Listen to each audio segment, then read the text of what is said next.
Сайн байна уу? Орой минь танд дэгжин зураг нэвтрүүлэг маань хүрэхэд бэлэн боллоо. За ингээд өнөөдрийнхөө дэгжин зураг нэвтрүүлгийг танд хүрэхэд бэлэн боллоо. Бид нэр хамтдаа өнөөдөр хүүхдийн амны хөндийн эрүүл мэндийн тухай ярилцах гэж байна. Тэгэхээр ялангуяа амны хөндийн эрүүл мэнд гэж ярихаар хүүхдийн шүд маш чухал байдаг. Тэгэхээр хүүхдийн шүд арчлах тухай зөвлөгөө болон мэдээллүүд өнөөдөр танд хүрэхээр бэлдсэн. За ингээд танд хэрэгтэй мэдээлэл байх байхаа гэж бодож байна. Таас комментаар асуух зүйл байл асуугаарай. Бас мөн бидэнтэй нэвтрүүлгийн дараа ч гэсэн комментоор асуух зүйлээ асууж болно. Бас бидэнтэй эргээд холбогдож өөрийн үзэл бодлоос хуваалцах бүрэн боломжтой шүү гэж хэлэх байна. За тэгээд гол сэдв рүүгээ орцгоё. Бас таны хүүхэд хэдэн настай бай, та бас өөрийнхөө туршлагаас бидэнтэй хуваалцаарай гэж хэлэх байна.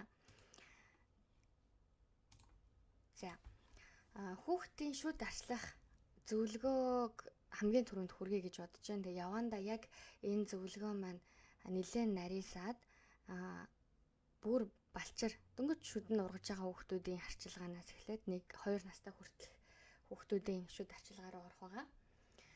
За тэгвэл хамгийн ихэнд танд зөвлөх зөвлөгөө маань юу гэхээр соосгийг 1 хагасаас цааш хөлөх юм бол хүүхдийн нүрийн хэлбэрт өөрчлөлт ордог тухай бас эмчнэр хэлдэг. Тэгэхээр энэ нь хүүхэд болгон дээр харьцангуй өөр байдаг л та. Тэгэхээр танай хүүхдэд эрт явагдаж магадгүй бас соосоо удаан хөлөх юм бол хожуу илэрч бас магадгүй. Тэгтээ дунджаар 1 хагасаас цааш хөлөх юм бол хүүхдийн нүрийн хэлбэрт өөрчлөлт орох магадлалтай юм байна шүү гэж эцэг эхчүүд бид нар ойлгож авах нэ.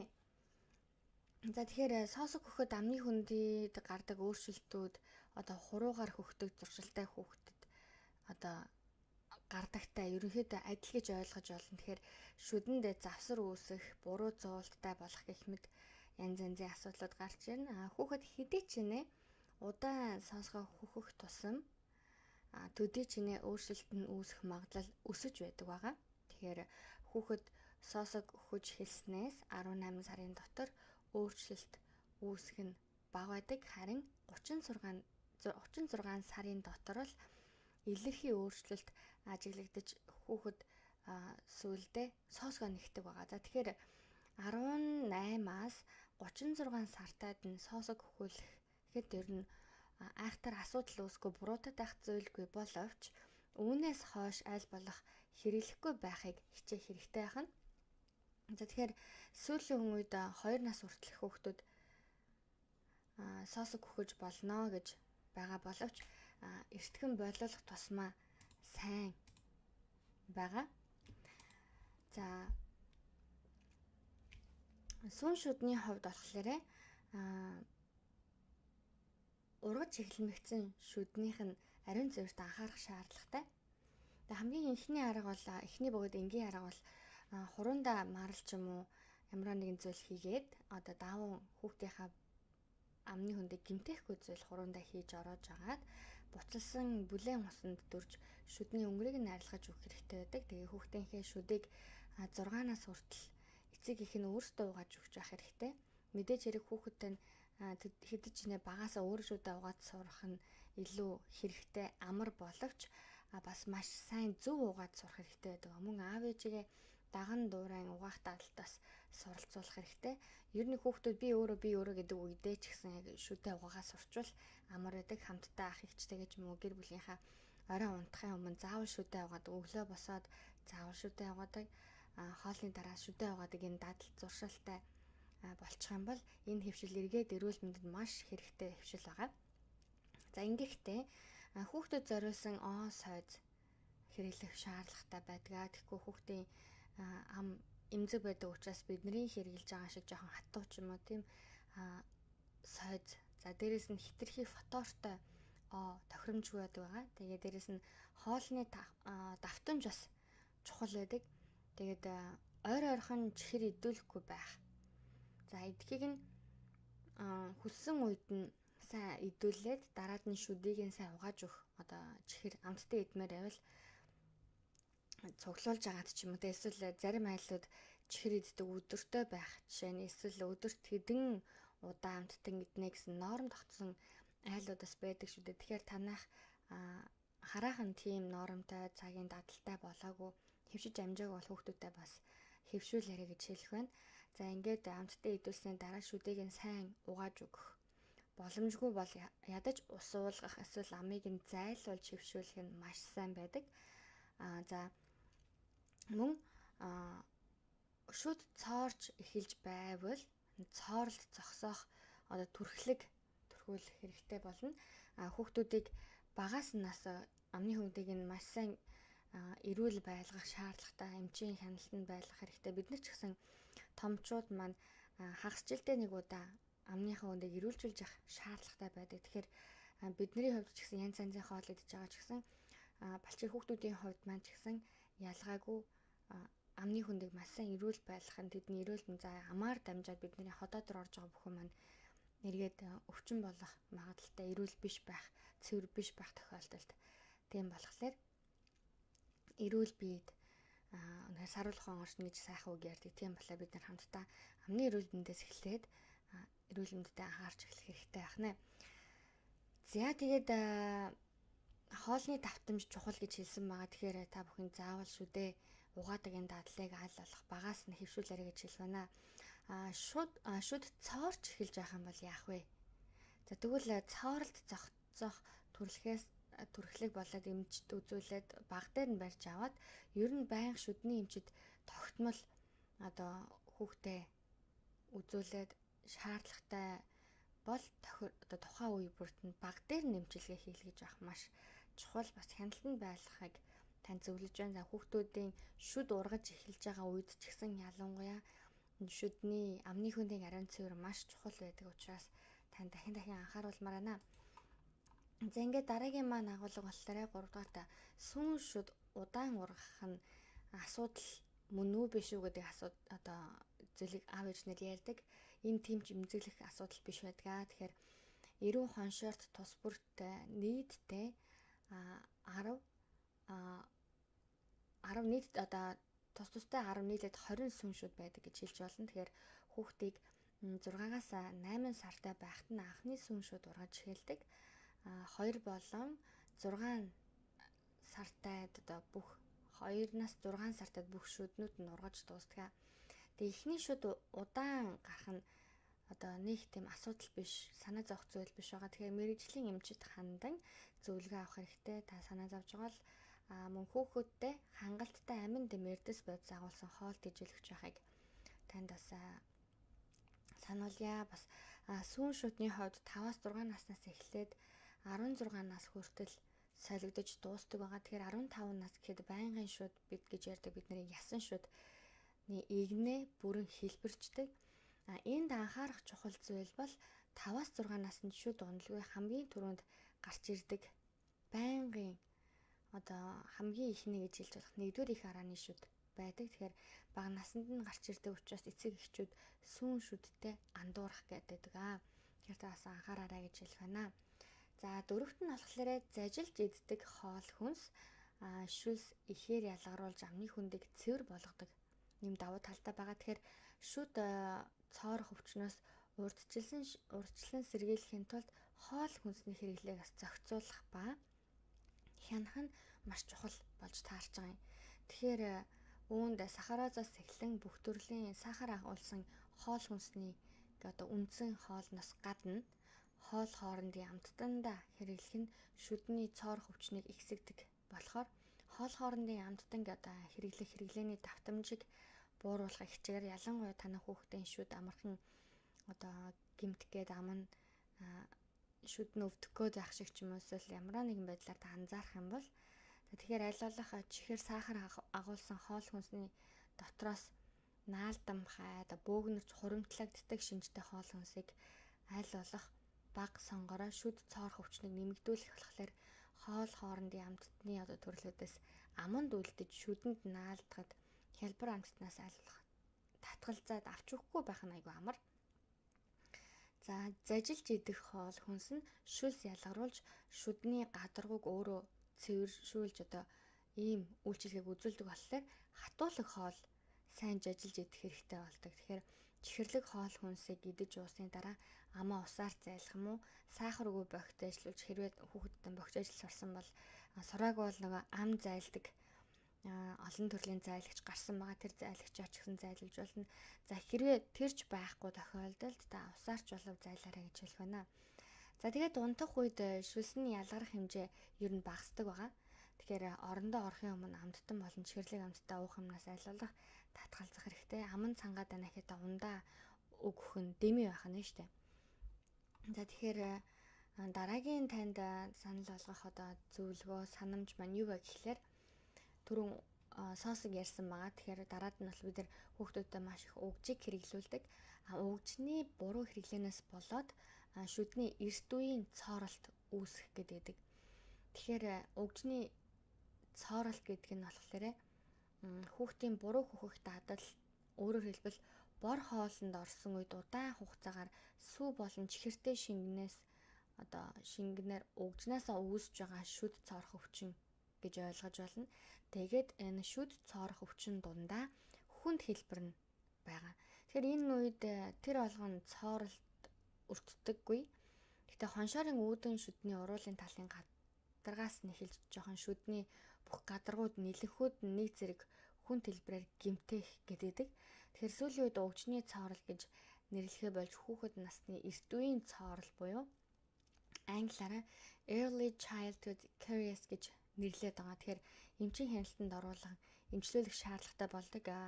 Миний анзаарч байгаагаар бол солонгосын байдлаар ясан шүд нь ургаагүй үед хүүхдүүдийн шүд нь хитрхээ их хорхоцсноос төмөр шүд хүртэл химийн шүд хүртэл хүүхдүүдэд хийцэн байгааг анзаарч ирсэн. Тэгэхээр бид нар хүүхдийнхээ эрүүл мэндэд анхаарахгүйгаасаа болоод бага балчраас нь сүүн шүдэнд хүртэл ийм гэмтээд химийн шүд хийх шаардлага бидэнд байна уу гэсэн асуултаас тавих болж байгаа. Тэгэхээр ийм эцэг эхчүүд мэдээж хүссэндээ бол тгээгүй байх. Гэхдээ багаар буруу зуршлаа та өөрийн амьдралдаа гэр бүлдээ санхүүдээ ч гэсэн хэрэгтэй болох эрэг дадлаар хөвшилт та оруулаасаа гэж хүсэх байна. За түүний дараагийнх болохоор хумсаа химлэх, за шүдээ хаврах ийм буруу зуршлууд байгаад идэг. Иннээсээ болоод амны хөндий бас өвчлөдөг гэсэн судалгаа байгаа.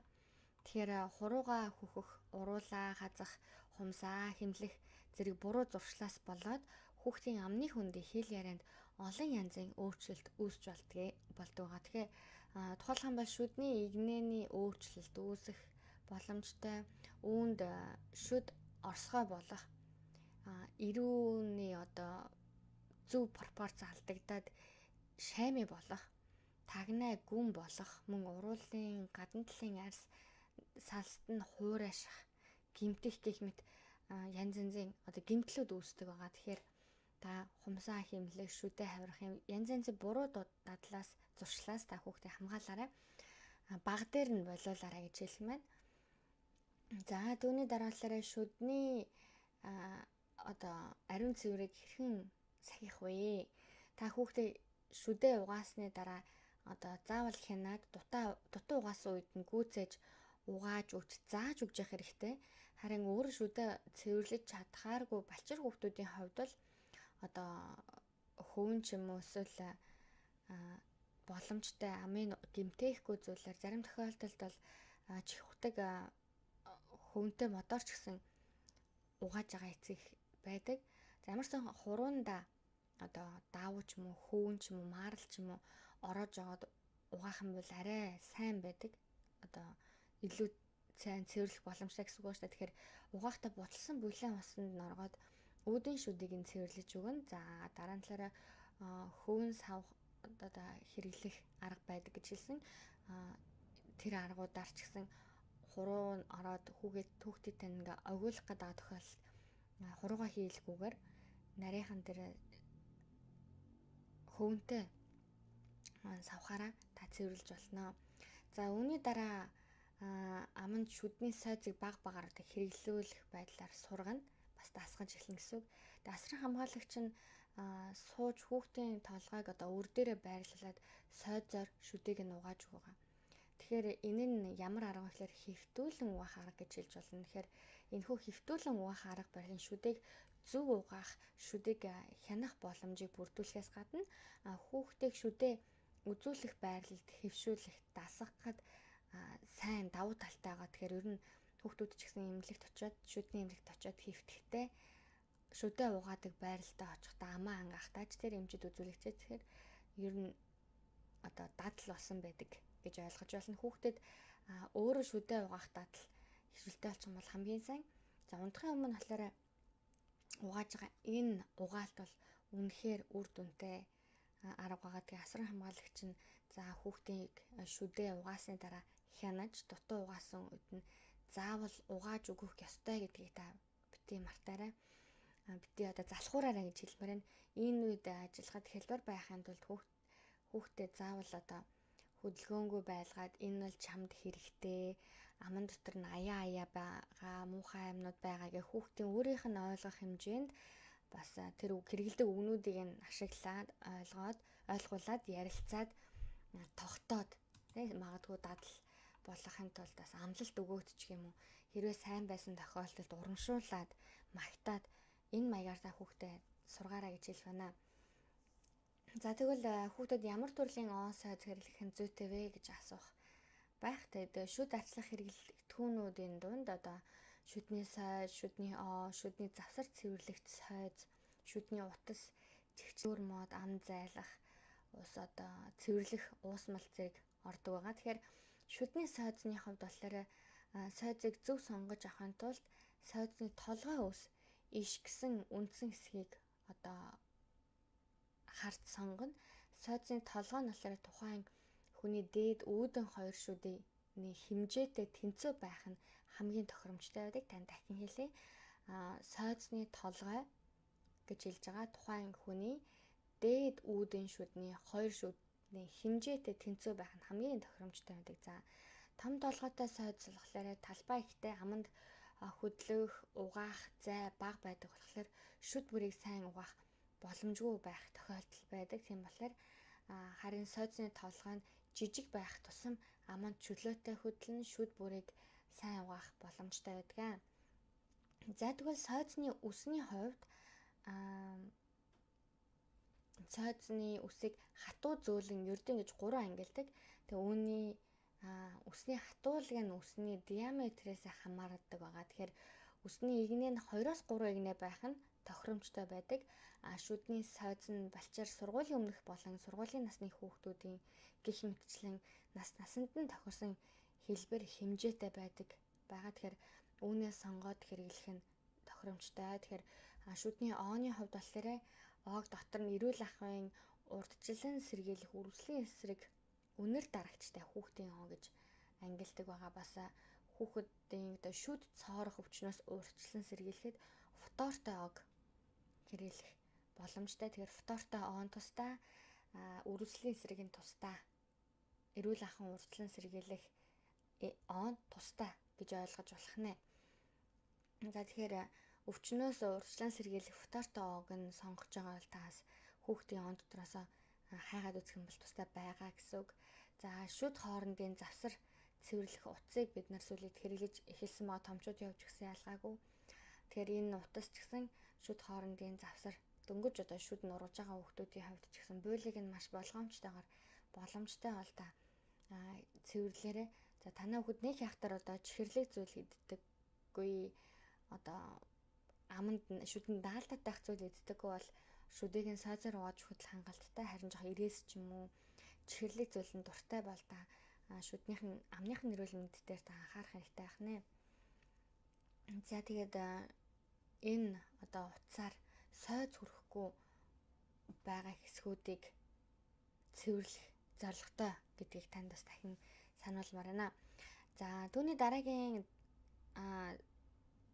асуулт маань сүүн шүдийг эрт ахуулснаас шүд эрүүний гажиг үүсч болдгоо гэсэн асуулт байдаг. Тэгэхээр энэ бол боломжтой байгаа. Шүд цоорох өвчин зэрэг шалтгаануудыг янз янз байдаг л та. Олон шалтгааны улмаас шүд унах одоо хугацаанаас эрт сүн шүдэ алдах тохиолдол байдаг. Тэгээ ихлээрээ шүдний игнэнд одоо зуултанд муу нөлөө үзүүлдэг. Үүний гол нөлөө нь зай багаснаас дараагийн шүтлэх одоо байнгын шүдний байрлал нь гажиг үүсч эхэлдэг. Ялангуяа нэгдүгээр их араа шүд одоо шүдсний дараа сүүн араа шүдний алдах нь байнгын хажуугийн шүднүүдийг одоо игнийг нь гажгийг нь үүсгэх шалтгаан болдог байгаа. Тэгэхээр иймээс эмчнэрийн хяналтанд заавалаар шүдний өвчлөлийг эмчлүүлэн байнгын өөрийн жамаар унгах нь одоо хамгийн зөв арга байдгаа гэж хэлэх байна. За анхны шүд цооролтын янг одоо хүүхэд ээжээсээ шүлсээр дамжуулан авдгаа гэж бас эмчнэр хэлдэг. Тэгэхээр энэ юу вэ гэхээр гэр бүлийн гишүүдийн шүд ирүүл тэр дундаа эхийн шүд ирүүл байх нь хамгийн чухал байгаа. Тэгээ анхны цоорлыг одоо цоорлын янг хүүхэд гоолчлон шүлсээр дамжуулан эхээс авчдаг. Тэр хүүхдийн одоо соосхийг амандаа хийж хоолыг нь намнаасаа дамжуулж өгөх нь хамгийн буруу зуршил байгаа. Тэр үүнийг гэр бүлийн гишүүд бүгд мэддэг байх ёстой.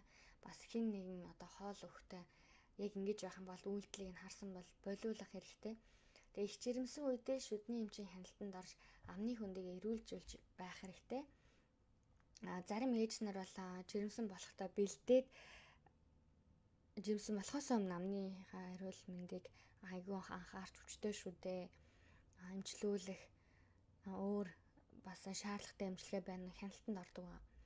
За тэгэхээр бага насны хүүхдийн эрүүл мэнд ялангуяа амны эрүүл мэнд, амны хөндийн эрүүл мэнд гэдэг маш чухал байгаа. Тэгэхээр үргэлжлүүлэн бас яг аав ээжийн, өвөө эмээгийн, ах эгч нарын арчилгаанаас нэлээд хамааралтай байдаг болохоор амны хөндийн ариун цэврийг чухал эрүүл мэндийн хэсэг гэж үзэж байгаа.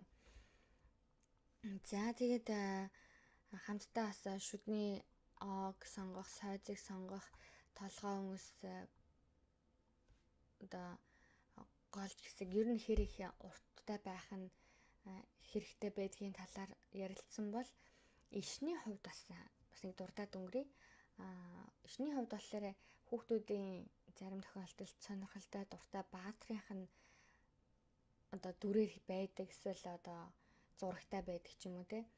Эдгээр нь хүүхдүүдийг илүү шүдэ угаах дадалд дуртай болгох хэвшигт нь нөлөө болдог байхад тэгэхээр нэг хягтар одоо ийм иш нь сайн шүү гэсэн зүйл байхгүй харин зүгээр хүүхдэд шүдэ угаахтаа дуртай энэ үйлдэл нь өөрт нь хэрэгтэй дээ мэддэг болохт нь одоо хэрэгтэй гэсэн үүднээс дуртай хүүхдийнх нь баатар байх юм бол тэрийг нь авч өгч болох юм аа.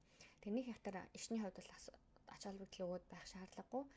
Өсний хувьд бол хэлсэн байгаа, толгой өсний хувьд бол хэлсэн байгаа тийм. Тэгэхээр тухайн хүүхдийн одоо том хүний ч ялгаагүй үүдэн дээд үүдэн шүдний хоёр шүдний хэмжээтэй байх нь хамгийн тохиромжтой гэж хэлсэн байгаа.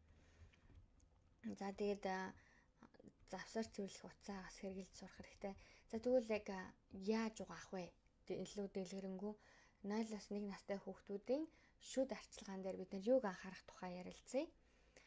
Эхлээд хүүхдүүдийнхээ одоо аманд дорох одоо гараа хүргэж дасгах хэрэгтэй. Эхэндээ учиргүй л сурахч ингээд ам руу гараа хийгээд харах хүүхдүүд ч гэсэн энэ дадалд хөвшөөгөө байдаг учраас эвгүй оргино дуртай биш байна. Тэгэхээр ээж нь хүүхдээ өр дээрээ дээш нь харуулж хөвтүүлээд амны эргэн тойронд нь хурч дээд уруулыг нь бас дээш нь аяархан сөхөж дасгах хэрэгтэй. Энэ хөдөлгөөн бол нэг хягтар ээж нь өвдөх гээд байгаа дамж аюултай биш гэдгийг таас ойлгуулах хэрэгтэй. Дараа нь болохоор няран ам орчны эрүүл мэнд одоо эрүүл ахуйг хамгаалахын тулд шүлс нь маш их ялгарч байдаг байгаа. Тэгэхээр шүлсэвч зөөлгөж ам орчныг юм аль болох хуурай байлгах хэрэгтэй. Шүлс нь гойжуулаад явах юм бол сүултээ арьсан ч гэсэн түлэгддэг байгаа. Тийм болохоор ялангуяа шүд нь ургаж эхэлж байгаа үед бол бүр их шүлс гардаг шүү дээ. Тэгэхээр энийг сайн гэр бүлийнхэнтэй хэлээд шүлс нь асгарах болгонд сайн арчиж өгж явах хэрэгтэй. Аль болох хуурай байлгах зорилготой. За асран хамгаалагч нь ер нь одоо хүн маарлаар хуруугаа ороод буцсан бүлээн усанд норгон шүдийг цэвэрлэж өгнө. Гэхдээ энийг баг багаар дадлагжуулах, хэвшүүлэх хэрэгтэй. 0-1 насныхан гэдэг ер нь айх дээр ичхээр идээд байхгүй ч гэсэн тодорхой хэмжээнд ууж байгаа сүү, хийн сүүнээсээ чихэрлэг зүйлийг амталсаар байдаг. За хүүхдийн насан тохирсон буюу зориултын настаас нь сойзыг сонгоорой гэж хэлэх байна. За нэг нас хүрээд ирэхлээр аманд нь шүдний сойзыг багаар хэрэглэх байдлаар хүүхдийг дасгаж эхэлнэ. Зарим тохиолдолд хуруугаараа цэвэрлж өгдөг бол зарим тохиолдолд ээж аав нь ч гэсэн ингэж угаадаг. Чи ч гэсэн одоо энэ чиний сойз гэж хаагаас угааж өгөөд бас сургах хэрэгтэй. За тэгвэл 1-2 настай хүүхдийн шүдний хувьд болохоор дээрх аргууд дээр нэмээд хүүхэд шүдээ угаахаас дургуулах шалтгаан нь сойзноос болж болох магадaltaй байдаг болохоор ямар нэгэн зовир өгөхгүй байх тал дээр та анхаарах хэрэгтэй. Шүдээ угаахт нь анзаараарай. Шүдээ угаах гэж байгаад сойзоо барьж байгаа дээр бариулан ч гэсэн хүүхдтэй нь тохирч гинөө ихээр тохиромжтой байна. Ургасан шүдийг нь хараад сойзны одоо үсний урт нь хэр байна. Шүдээ угаахтаа зөөлдөж гин үү, хатуудж гин үү анзаараа. Таныг бол асууж болно. Яаж гин гоо байна уу? Аяа хийж гин үү ч юм уу тиймэрхүү байдлаар асууж болно. За хүүхдүүд бол ер нь эрт хилд орсон. За охтуудын хувьд бол хурдан хилд ордог тий. Дуртай дургуу аягуусаа илэрхийлдэг байгаа. Мэдээж бас хүүхдүүд хэлхээс өмнө биеийнхээ хэлээр аягуусаа ойлгуулдаг байгаа. За дараа нь болохоор сойзоо хүч оруулахгүй биеэр барьж байгаа юм шиг тэгээд дээд үүдэн шүдийг нь доторхтой нь угаахтаа эрхий 7 хураагаараа амийг нь ангаалгаад жоохон ингээд ангаалгаж өнгөсөн шүү дээ. Нэг гараараа ангаалгаж нөгөө гараараа зөөлхөн угааж өгнө. За тэгэхээр энэ түрүү нөгөө хэвтүүлэн угаах арга гэж ярьжсэн. Энэ бол маш сайн арга байгаа. Тэгэхээр хүүхдийг одоо шүдээг нь гүйцэд угаахын тулд хэвтүүлж хагаад угаах нь хамгийн тохиромжтой бас хайгуу сайн хянах боломжтой гэсэн үг байгаа. Тэгээд дээрэс нь юу гэхлээр эмчэд очиход үзүүлэхэд эмчилгээ авахд яг тохиромжтой одоо байрлал байдаг учраас их хэвтэйхэн шүү. Тэгэхээр ээж нь юм аав нь өөрөө сууж агаад хүүхдийнхээ толгойг өвдөгнийхээ завсард авчуулаад ч юм уу те хэвтэйхэн эвгүй биш маягаар одоо эсвэл налуулаад санал дээр суулгаж байгаа ч юм уу аль болох танаа хүүхдэд эвтэйхэн байдлаар хөгжилтэй, дуртай, гоё гэсэн энэ эрэг дадал зуршил гэдгийг ойлгуулах хэрэгтэй. За хүүхэд өөрөө шүдээ угаах дадал хэвшилтэй болчвол аягүй сайн байгаа 2 нас хүртлээ. За аав ээж нь хүүхдийнхаа шүдээг угаасны дараа заавал хянаад дутуу угаасныг нь угааж өгөх гүйцээх хэрэгтэй гэж байгаа. За тэгээ хамгийн чухал нь юу вэ гэхээр унтахынхаа өмнө шүдээг бол заавал угаах нь хамгийн үр дүнтэй. Өглөө босоод хүүхэд өөрөө угаадаг дадалтай болсон бол оройныхан та заавал бас угаагаад хянаад сайн байсан бол сайн байгааг нь хэлээд дутуу угаасан бол та дутуугийн хэлээд туслаарай гэж хэлэх байна. За ингээд нэвтрүүлгийн маань цаг дууссан байна. Өнөөдөр ч гэсэн хүүхдийн амны хөндийг эрүүл мэндийн тухай онцгойлоод 0-2 насны хүүхдүүдийн амны хөндийг хэрхэн бид арчлах вэ? Юун дээр анхаарах тухай бас өнөөдөр ярилцлаа. Тэгээд өнөөдрийнхөө нэвтрүүлгийг нь хүргээд өндөрлөе гэж бодож байна. Таны хүүхэд болон таны бүх гэр бүлийн гишүүдэд эрүүлийн сайн сайхан бүхнийг хүсэн өрөөе. Дараагийн нэвтрүүлгээр уулзлаа. Түр баяртай.